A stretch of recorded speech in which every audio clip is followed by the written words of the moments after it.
Isang mapagpalang umaga po muli sa inyong lahat mga kapatid.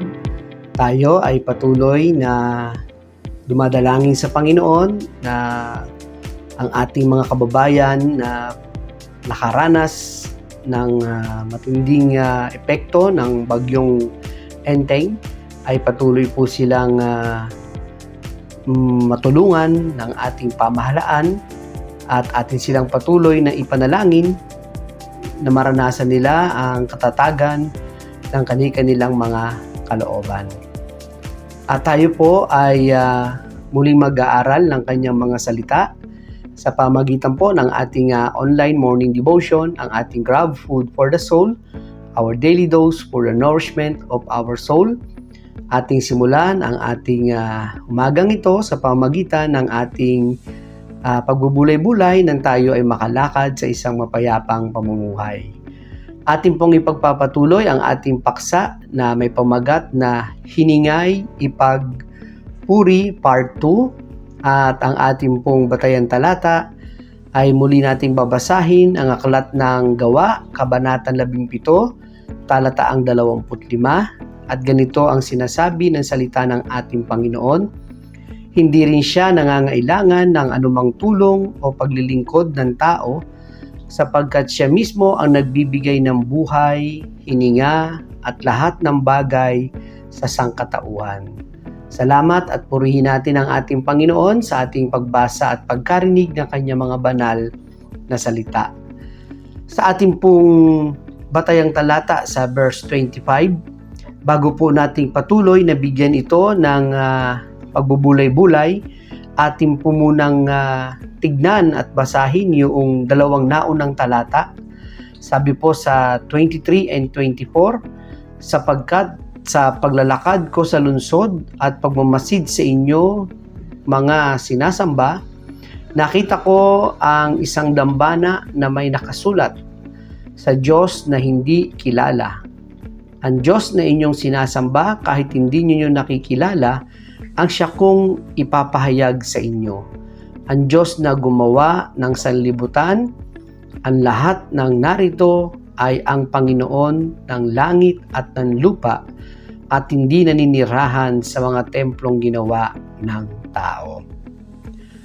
Inilarawan po ng lingkod ng Panginoon na si Apostol Pablo sa mga taga-Atenas mula sa kanilang di kilalang Diyos.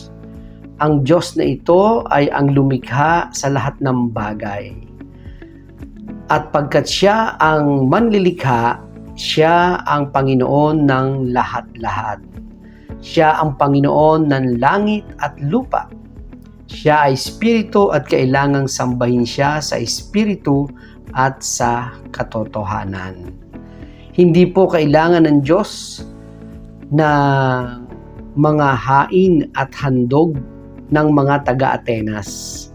Hindi siya nagugutom na kailangang pakainin. Sa halip siya ang nagpapakain sa atin. Hindi lang pagkain ang ibinibigay niya, lahat din ng iba pa nating pangangailangan. So, sa ganung kapamaraanan ay patuloy na binibigyan ng malinaw na aral ng lingkod ng Panginoon na si Apostol Pablo ang mga taga-Atenas, lalo na sa kanilang pagnanais na sambahin ang Panginoon Diyos na sa tamang pananampalataya at mga kapamaraanan upang lalo nilang makilala ang ating Panginoon Diyos na siyang nagbibigay ng buhay, ng lakas at maging ng ating mga hininga. Kaya po nasabi nga dito, yung way, yung practice ng mga taga-Atenas sa kanilang pagsamba sa Diyos na hindi nila nakikilala ay patuloy na ipinahayag ni Apostol Pablo ang pagiging Panginoon Diyos na ating sinasamba na makapangyarihan sa lahat. Kaya nga po ang wika, ano ang maibibigay natin sa Kanya?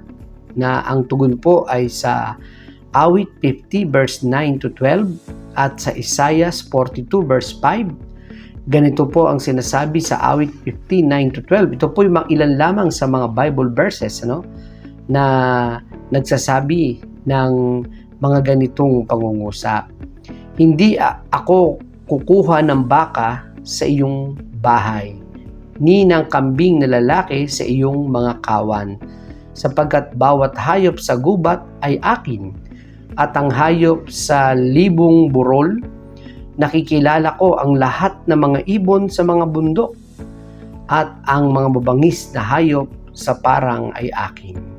Kung ako'y magutom ay hindi ko sasaysayin sa iyo, sapagkat sa sanlibutan ay akin at ang buong narito. Ganun din po sa Isaiah 42 verse 5. Ganito ang sabi ng Diyos na Panginoon na lumikha ng langit at nagdadlad ng mga yaon. Siya'y naglalatag ng lupa at nagsisilitaw rito. Siya ang nagbibigay ng hinga sa bayan nito at ng diwa sa kanila na nagsisilakad dito. Siya ang ating Panginoon Diyos na nagbibigay buhay at hininga.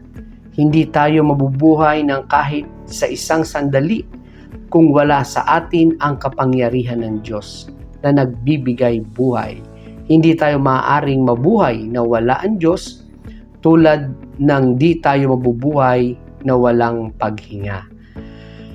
Patuloy po nating pasalamatan at purihin ang ating Panginoon Diyos sapagkat Siya ang laging nagbibigay sa atin ng buhay, ng lakas, ng ating paghinga.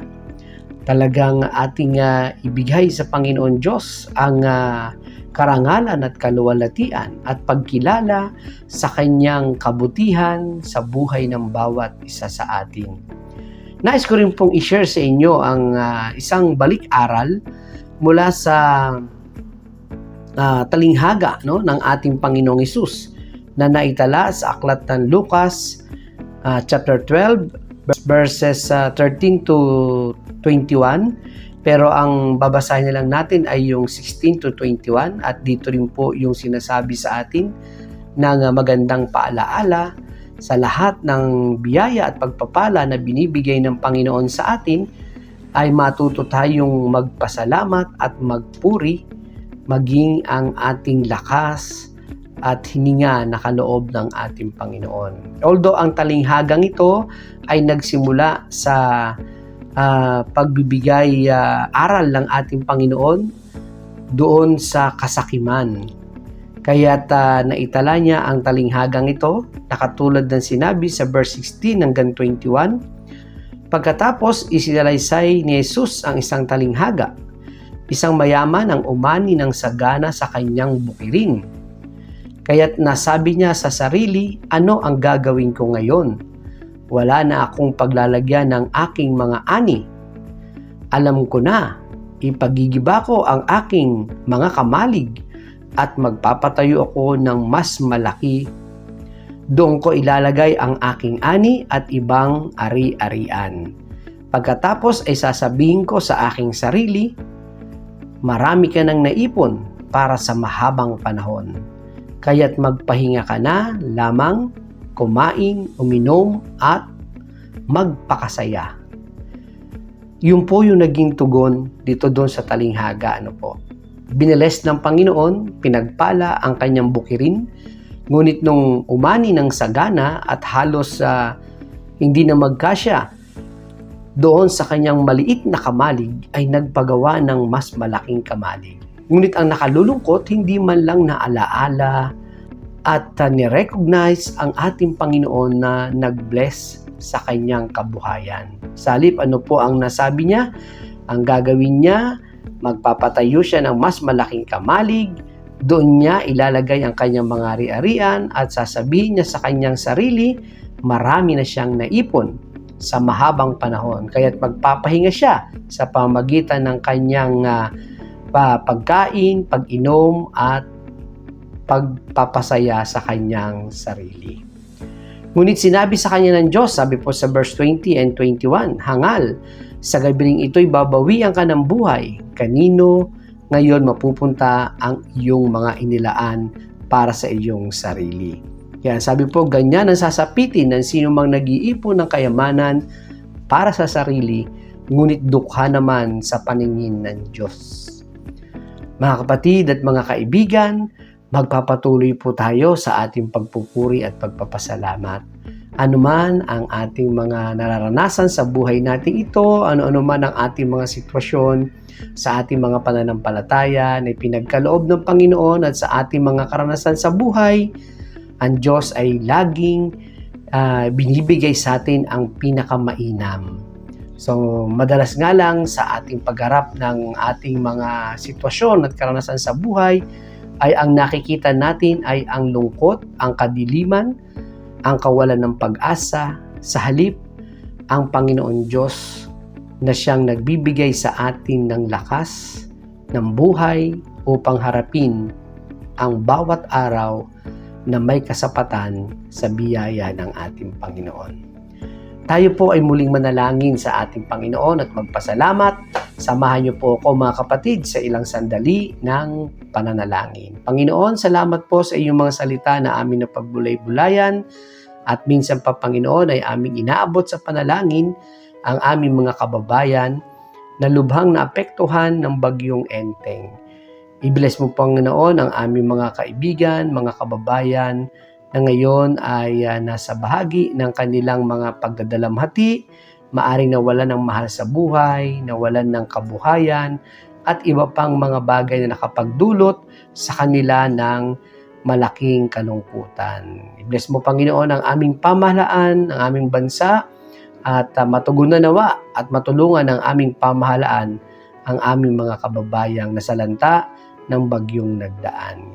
Panginoon, i-bless niyo rin po ang buong araw na aming mga gagawin sa papasok sa trabaho, at ang iba ay maaring makabalik na sa school, at ang aming mga kapatid na may mga karamdaman, iyo pong pagpapalain sa pamagitan ng aming mga pananampalataya, ang kagalingan ay aming mararanasan. Ito pong aming dalangin sa pangalan ni Jesus. Amen. Salamat at papuri sa Panginoon Diyos. At salamat din po sa inyong pagsama sa akin. A friendly reminder po sa bawat isa, be Christ-like in your workplace today. Humayo po tayo at maglingkod.